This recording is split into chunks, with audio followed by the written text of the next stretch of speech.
Management है Durga college की, वो इस कॉलेज को चलाने में, छात्रों को, टीचरों को सुविधाएं देने में असमर्थ है और इसलिए इस मैनेजमेंट को खुद ही इससे बाहर हो जाना चाहिए और सरकार के हैंडओवर कर देना चाहिए।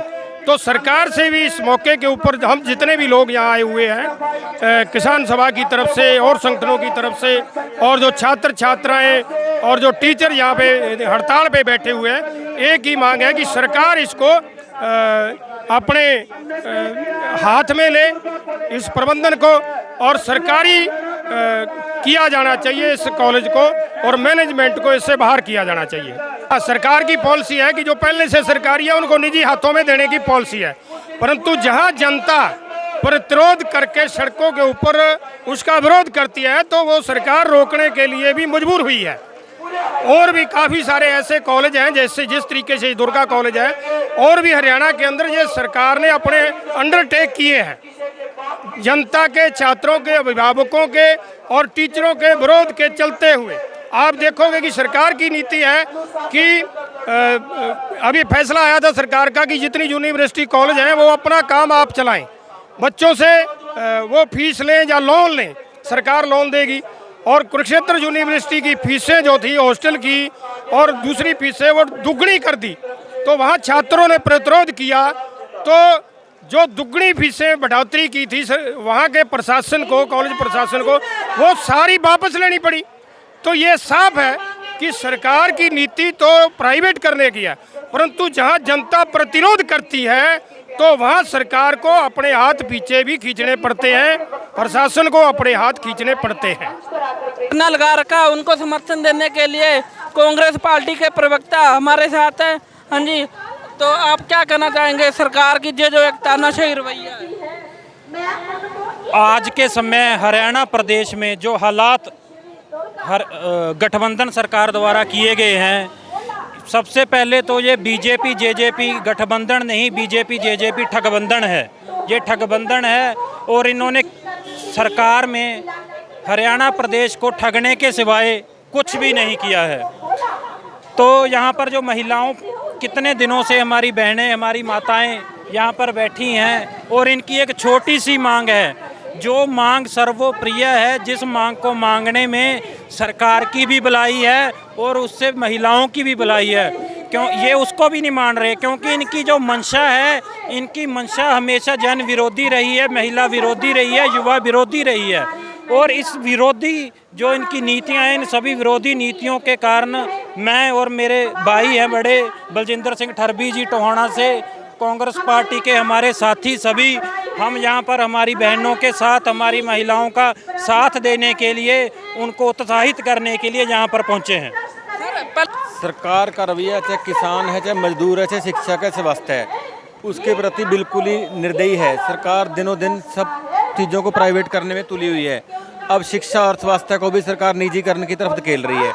जहाँ तक कि सरकार के निजीकरण का विरोध टोहाना से अंदर पिछले कई दिनों से हमारी माताएं, बहनें, हमारी बच्चियाँ कर रही हैं, हम उनका पुरजोर समर्थन करते हैं अपनी तरफ से और कांग्रेस पार्टी की तरफ से।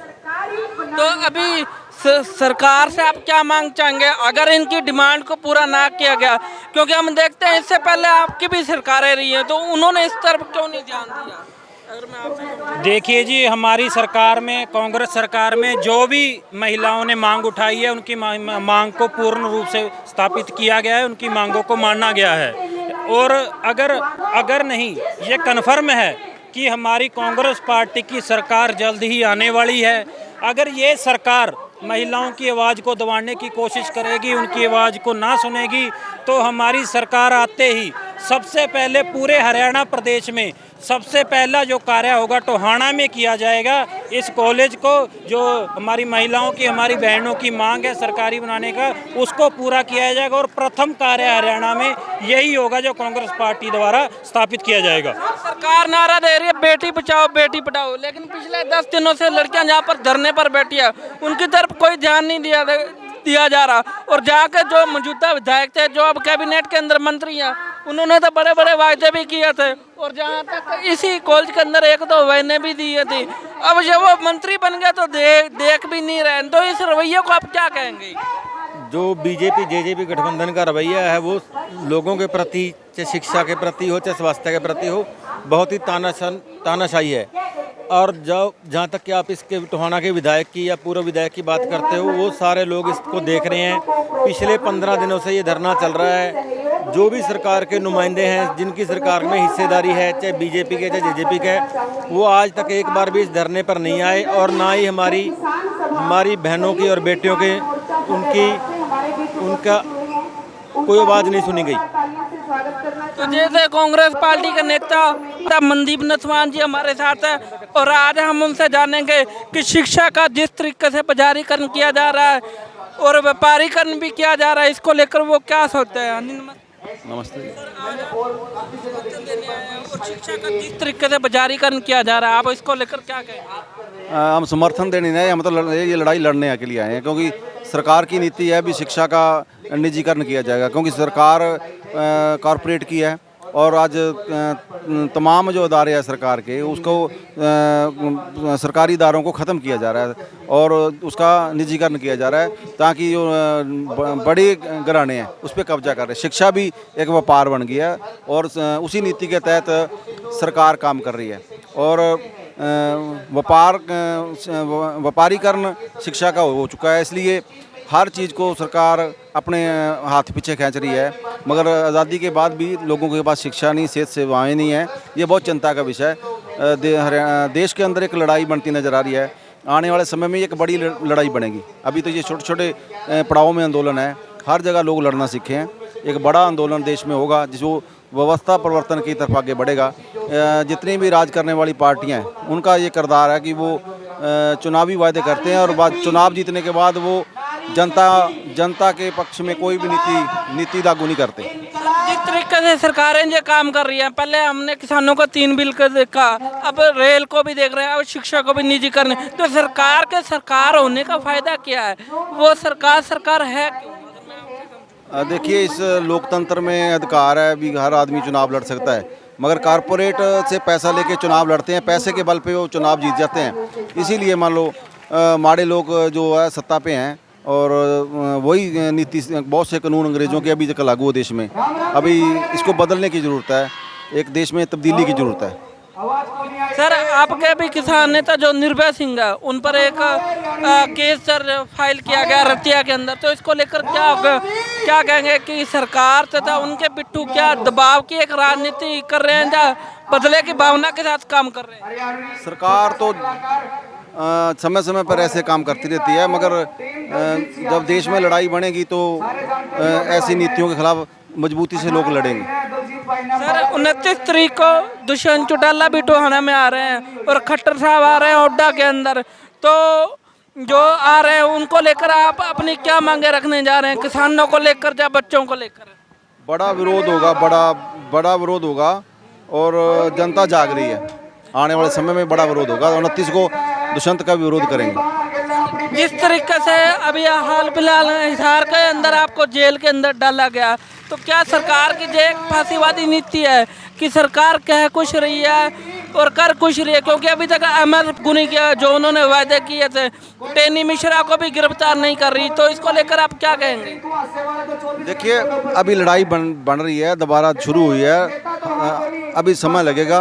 बड़ा जैसे जैसे आंदोलन बढ़ता जाएगा वैसे वैसे सरकार झुकती जाएगी और जनता जीती जाएगी। क्या मुझे समझे कि आंदोलन एक बार पुनः शुरू हो गया। आंदोलन तो खत्म नहीं हुआ था, आंदोलन तो अब तेज हो रहा, गति पकड़ रहा है। कल हम सरसा के अंदर थे, दुष्यंत की कोठी का घराव किया था और 25 को हम आदमपुर की तहसील का घराव कर रहे हैं। लगातार आंदोलन तो लगातार चल रहे हैं। सर, एक अहम मुद्दा गोरखपुर परमाणु संयंत्र का, जब कांग्रेस की सरकार थी तो उन्होंने भी वहाँ से जमीन लूटी थी और 29 तारीख को आ रहे हैं फतेहाबाद के अंदर हुड्डा, तो इसको लेकर आपकी क्या जा रही है।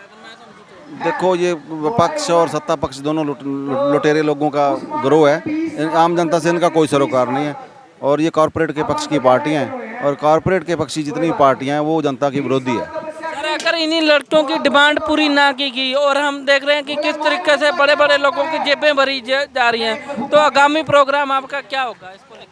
क्योंकि एक तरफ सरकार नारा दे रही है बेटी बचाओ बेटी पढ़ाओ और दूसरी तरफ शिक्षा का निजीकरण किया जा रही है। देखो, मैं पहले कह चुका हूँ, देश में आंदोलन बनेगा। जैसे जैसे लोग लड़ना सीखेंगे वैसे वैसे सरकार झुकेगी, लोग जीत जाएंगे। तो जैसे किसान नेता मनदीप नथवान जी कॉलेज के बाहर अब लड़कियों ने धरना लगा रखा और उसको समर्थन देने के लिए एसएफआई के स्टूडेंट जो विंग है वो भी पहुंचे हैं और आज हम उनसे जानेंगे कि सरकार की जो शिक्षा पॉलिसी है उसको लेकर वो क्या समझते हैं। और इस संबंध में शाहनवाज जी जो कि जिला फतेहाबाद के एक बहुत बड़े नेता भी हैं और उनसे हम जानेंगे कि वो सरकार की शिक्षा पॉलिसी को लेकर क्या समझते हैं। जी नमस्कार जी। नमस्कार जी। सर आज आप दुर्गा कॉलेज के बाहर लड़कियों ने जो पिछले 10 दिनों से लगातार धरना लगा रखा है इसको लेकर आप क्या कहेंगे। आज पिछले दिन लगभग 10 दिनों से अपने दुर्गा कॉलेज और टोहाना कॉलेज इसके अंदर के बाहर लड़कियां धरने पे बैठी है। पूरा कॉलेज के प्रिंसिपल से लेके स्टाफ और जो छात्राएं हैं वो कॉलेज क्लास बंक करके बाहर बैठी हैं इस मांग को लेके कि कॉलेज को जो सरकारी किया जाए और सरकारी जब तक नहीं होता तब तक इस कॉलेज की मैनेजमेंट कमेटी को भंग करके यहाँ प्रशासक लगाया जाए। इस मांग को लेके लगातार विद्यार्थी टीचर प्रिंसिपल सड़कों में बैठे हैं। लेकिन मतलब ये सरकार कितनी निकम्मी है इसको आप देख सकते हैं कि मतलब 10 दिन से लड़कियां सड़कों में बैठी है लेकिन सरकार इसको कार्रवाई करने की बजाय इसको अनसुना करके मतलब इस आंदोलन को लटकाने का टरकाने का काम कर रही है। एक तरफ सरकार नारा देती है बेटी बचाओ बेटी पढ़ाओ का, लेकिन बेटियां सड़कों में बैठने को मजबूर है। मतलब प्रिंसिपल तक सड़कों में बैठने को मजबूर है। कितनी शर्मनाक बात है सरकार के लिए, कितनी शर्मनाक बात है यहाँ के एसडीएम के लिए, जिला प्रशासन के लिए कि सरकार इस पर कोई सूद लेके इसके ऊपर जल्द से जल्द कार्रवाई नहीं करती तो पूरे हरियाणा के छात्र युवा सड़कों पर उतरने को मजबूर होंगे। सर आप एक बात बताइए, आखिर ये सरकार शिक्षा का निजीकरण क्यों करे, क्योंकि सरकार होने का अर्थ ये है कि वो सरकारी काम कर रहे हैं। हमने पिछले दिनों के अंदर ही देखा जिस तरीके से जेएनयू के अंदर हमले हो रहे हैं, तो इसको लेकर आप क्या कहेंगे कि ये सरकार ऐसा फांसीवाद रूप क्यों इख्तियार की। देखिए सरकार बिल्कुल एक तानाशाही जो हिटलर था वैसे ही तानाशाही अपना करना चाह रही है।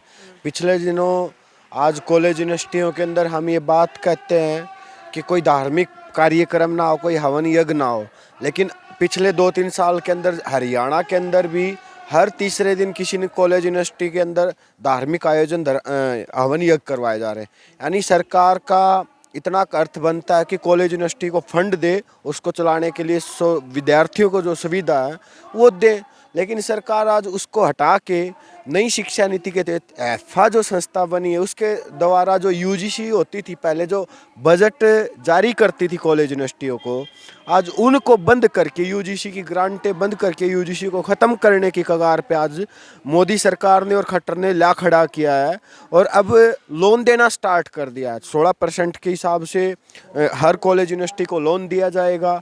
जो स्टेट यूनिवर्सिटियाँ थी, सेंट्रल यूनिवर्सिटियाँ थी, अब उनको धीरे धीरे ख़त्म कर दिया जाएगा। हर कॉलेज यूनिवर्सिटी को एक पावर के रूप में दे दिया कि आप अपना सिलेबस बनाइए, अपनी फ़ीस निर्धारित करिए, और उसका असर अभी से हम देखने के लिए देख सकते हैं। हरियाणा के अंदर सरकारी स्कूलों के अंदर जो फीस 20 रुपये 50 रुपये लगती थी अब 1000 रुपये हो गई है संस्कृति मॉडल स्कूल बनने के बाद। जो सरकारी कॉलेज यूनिवर्सिटियाँ था, चाहे कुरुक्षेत्र यूनिवर्सिटी हो, सिरसा हो या भिवानी हो, जींद हो, उन यूनिवर्सिटियों के अंदर भी हर कोर्स के अंदर फीस बढ़ोतरी, बड़े स्तर पे फीस बढ़ोतरी हो रही है। जिस कोर्स की फ़ीस 35 थी वो 90 हो गई है। सेल्फ फाइनेंस कोर्स खोले जा रहे हैं। तो यानी इस तरीके से सरकार उन कॉलेज यूनिवर्सिटियों को ठप कर रही है और दूसरी तरफ से उनके ऊपर धार्मिक एजेंडे के साथ कौन बच्चा मैस के अंदर क्या खाएगा क्या पहनेगा, इस तरीके से उनको तानाशाही रवैये से उन बड़े बड़े जो संस्थाएं हैं, चाहे जेएनयू हो चाहे वो कुरुक्षेत्र यूनिवर्सिटी, उनको बदनाम करने का काम कर रही है कि वहाँ से आज देश के लोग निकले हुए हैं, चाहे वो बड़े बड़े इकोनॉमिस्ट अर्थशास्त्री हो, जो डीसी एसपी लगे हुए हैं, बड़े बड़े लोग जेएनयू से अलग अलग क्षेत्र के अंदर आज नौकरी कर रहे हैं। तो उसको इस तरीके से बदनाम करके ये सरकार तानाशाही रवैया कर रही है। अगर सरकार ने मांगे नहीं मानी तो आप इसको लेकर आगामी क्या प्रोग्राम है? ऐसे में अभी एसएफआई जो एक स्टूडेंट विंग है बहुत बड़ी, और उसका यही प्रोग्राम होगा कि पूरे हरियाणा में छात्रों को इकट्ठा करके बड़े आंदोलन और बड़े पैदल मार्च और बड़े विरोध प्रदर्शन होंगे। डीसी और एसडीएम का घेराव होगा। सर एक बात बताइए, अभी हाल फिलहाल जेएनयू के अंदर भी हमले हो रहे हैं और बार बार कहा जा रहा है कि जहाँ पर फ्री के अंदर छात्र पढ़ते हैं और माहौल ख़राब मानसिकता है, क्या वो एक जो रूमर फैलाना चाहते मीडिया के द्वारा, क्या उसमें कामयाब हो रही है? सरकार तो देखो अपना कोशिश कर रही है, लेकिन अगर आज़ादी के आंदोलन की विरासत को देखोगे, देश जब आज़ाद हुआ था उस टाइम पे मतलब जो एजुकेशन है, शिक्षा है, मतलब ये रखा गया था कि सबको फ्री के अंदर प्रसाद के रूप में बांटने का सरकार ने अपने जिम्मे काम लिया था कि हम सब लोगों को शिक्षा मतलब फ्री शिक्षा देंगे, लेकिन सरकार अब इस शिक्षा को मतलब आम लोगों को देने की बजाय कुछ लोगों के हाथों में मतलब केंद्रित करने की कोशिश कर रही है। इसलिए बड़े बड़े संस्थान, private institute, private colleges, private university, जो सरकारी संस्थान खुले भी हुए हैं उनको भी प्राइवेट करने की कोशिश करी। जो पहले साथी ने बताया कि अब सरकारी कॉलेजों को, यूनिवर्सिटियों को ग्रांट देनी बंद, अब लोन देंगे, लोन देने के बाद बोला उसको वापस चुकाना पड़ेगा।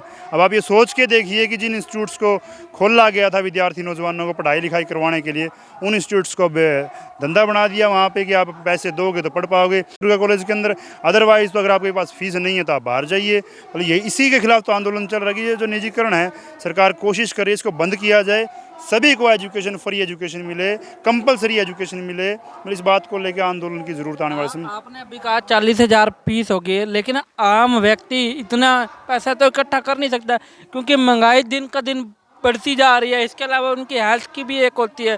तो ऐसी सिचुएशन में ये जो सरकार का एक तानाशाही रवैया है, लेकिन हम ये भी देख रहे हैं कि लोग बार बार इन्हें चुनते जा रहे हैं। तो आप इसको लेकर क्या कहेंगे, आखिर ऐसा क्यों हो रहा है? अगर मैं आपकी नज़रिए बार बार चुनने का तो असल में मतलब ही है कि अब जो चुनाव जो है हमारे देश के अंदर, लोकतंत्र कहने के लिए तो लोकतंत्र बचा हुआ है, लेकिन आज चुनाव जो है मतलब उसका स्वरूप बदल दिया। पहले के दौर के अंदर अगर हम आज़ादी के आंदोलन के बाद से लेके 90 तक का 2000 का दौर देखते हैं, उस टाइम पे जो पॉलिटिशियन थे वो अपने राज को बनाए रखने के लिए, चलाने के लिए गुंडों को पालते थे। लेकिन अब सत्ता का चरित्र बिल्कुल बदल चुका है। अब जो गुंडे हैं बड़े बड़े, जिन्होंने मर्डर कर रखे हैं, या फिर हमारी आज पार्लियामेंट के अंदर देखेंगे तो 100 से ज़्यादा MP ज़्यादा मिल जाएंगे जिनके ऊपर बड़े बड़े क्रिमिनल केसेस है। मतलब जो बड़े बड़े गुंडे हैं, जो मतलब चुनाव के अंदर पैसा, तमाम चीज़ें झोंक के सीटें हासिल करके और सरकार के अंदर आ जाते हैं। और अब तो बीजेपी का जो चरित्र है, अगर आप बीजेपी के करैक्टर को समझोगे, बीजेपी ने तो खुद अपने स्टेटमेंट के अंदर, अखबारों के अंदर आया भी है, 95% जो बॉन्ड से आया हुआ पैसा है वो अकेली बीजेपी पार्टी को है। और पूरा उस पैसे को, चाहे कितने तरह के चुनाव देख लें आप, त्रिपुरा का, बंगाल का, या कहीं जितने भी चुनाव पिछले दिनों में चुनाव हुए हैं, उन चुनावों के अंदर बीजेपी ने बड़ी संख्या के अंदर, बड़े अमाउंट के अंदर पैसा झोंका है, पैसे से वोट की खरीद करी है। जहाँ पे मतलब पूर्ण बहुमत की सरकार नहीं बना पाए, वहाँ पे MLA को तोड़ने का, कर्नाटक का, MP, कितने सारे अपने सामने उदाहरण हैं। मतलब विधायक मतलब पहले तो वोटों को खरीदने की कोशिश करेंगे, कुछ अगर सीटें कम पड़ जाती है बहुमत से तो फिर विधायकों को, MLAs को खरीद के, धमका के, डरा के, CBI, ED इनसे डरा के, धमका के, मतलब एक बिल्कुल तानाशाही फासिस्ट रूप से मतलब अपनी सरकार को ये कायम करने की कोशिश कर रहे हैं। इसके खिलाफ पूरे देश के अंदर जनता सड़कों पे भी है। आज़ादी के आंदोलन के अंदर भी आप देखोगे तो वो राज था जब जिसका कभी सूरज नहीं डूबता था। इंडिया में डूब गया तो ब्रिटेन के अंदर उग जाता था, ब्रिटेन में डूब गया तो इंडिया में उग जाता था। तो उन लोगों को भी इस देश की जनता ने हटाया था, तो इन फासिस्ट लोगों को भी इस देश की जनता हटाने का काम करेगी सत्ता के अंदर। इसी दिशा के अंदर पूरे देश में आंदोलन आगे तेजी से बढ़ रहे हैं। सर, एक व्यक्ति की जरूरत होती है रोटी, कपड़ा और मकान, प्लस में शिक्षा। आज हम जिस तरीके से देख रहे हैं प्रत्येक चीज़ का एक निजीकरण किया जा रहा है, तो इस बंद में आप क्या कहेंगे?